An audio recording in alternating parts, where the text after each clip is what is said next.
Welcome to the Slop Farm. Enjoy the video. In this video, I will explain how to make crab rolls. To begin, let's gather our essential ingredients. You'll need about 1 pound of fresh, high-quality lump crab meat, ensuring it's picked clean of any shells.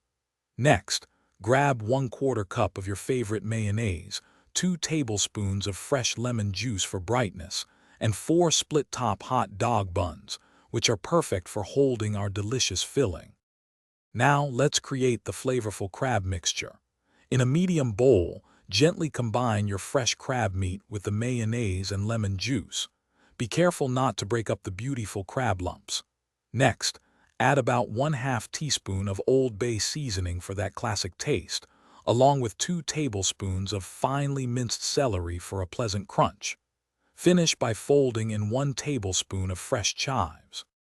With our crab mixture ready, it's time to prepare the buns. Melt about 2 tablespoons of butter in a skillet over medium heat.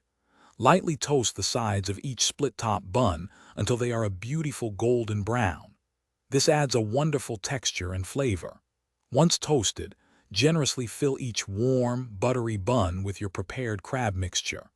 You can also add a crisp lettuce leaf inside for extra freshness. Your delicious crab rolls are now ready to enjoy. For the best experience, serve them immediately. They pair wonderfully with classic sides like crispy kettle-cooked potato chips or a simple pickle spear. Feel free to garnish with a sprinkle of fresh chives or a lemon wedge for an extra burst of flavor. You can also experiment with a dash of hot sauce or different herbs to customize your perfect roll.